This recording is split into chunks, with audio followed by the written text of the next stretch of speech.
আসসালামু আলাইকুম। আমি শিউলি আজকে আপনাদেরকে দেখাবো কিভাবে ম্যাকারনি রান্না করতে হয়। চলুন তাহলে দেখে নিই এই ম্যাকারনি রান্না করার জন্য আমাদের কি কি উপকরণ লাগছে।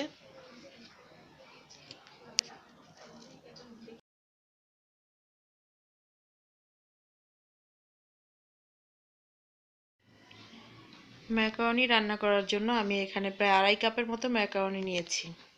এখানে আমি 7 থেকে 8 কাপ পানি দিয়ে ফুটিয়ে নিয়েছি। এখন এর ভিতরে আমি পরিমাণ মতো লবণ দিয়ে দিচ্ছি এবং দেব 1 চা চামচ সয়াবিন তেল।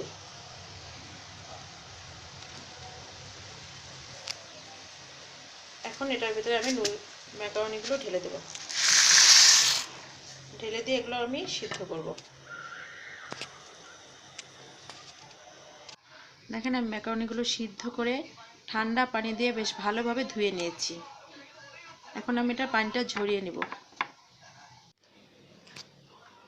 এখানে আমি ফুলকপি নিয়েছি হাফ কাপ কুচি করে, ক্যাপসিকাম নিয়েছি হাফ কাপ কুচি, মুরগির কিউব করে কেটে নিয়েছি হাফ কাপ, পেঁয়াজ কিউব করে কাটা হাফ কাপ, গাজর কিউব করে কাটা হাফ কাপ, পেঁয়াজের কলি নিয়েছি 4/1 কাপ,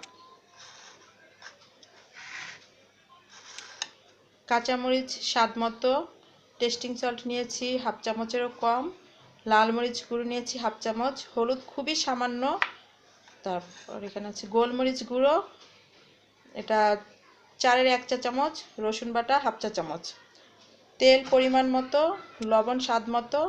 এখানে আর নিয়েছি একটি ম্যাকারনির মশলার শেষে। একটি প্যান গরম করে তাতে আমি 2 থেকে 3 টেবিল চামচ পরিমাণ সাদা তেল দিয়েছি, সয়াবিন তেল।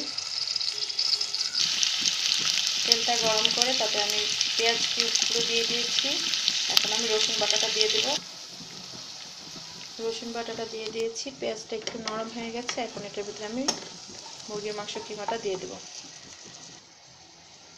মুরগির মাংস কিমা দিয়ে দিয়েছি আমি, সাথে সয়া সসটাও দিয়ে দিয়েছি।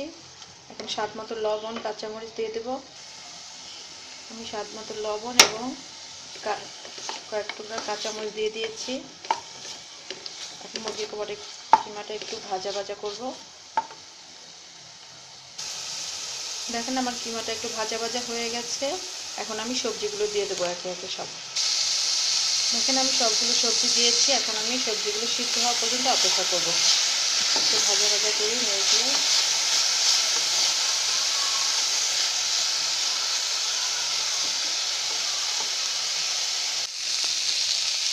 দেখেন সবজিটা প্রায় সেদ্ধ হয়ে আসছে। এখন আমি টেস্টিং সল্ট এবং গোলমরিচ গুঁড়োটা দিয়ে দেবো।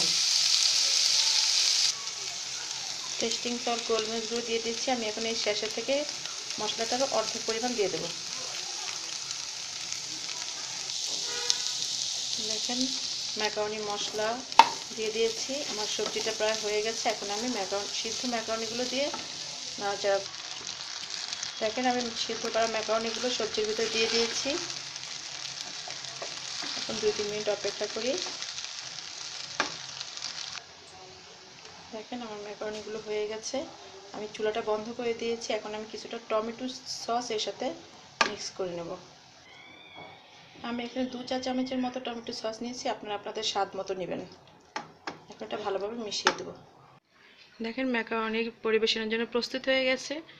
যদি আমার এই রেসিপিটি আপনাদের ভালো লেগে থাকে please like, share and subscribe করুন আমার চ্যানেলকে। ধন্যবাদ সবাইকে।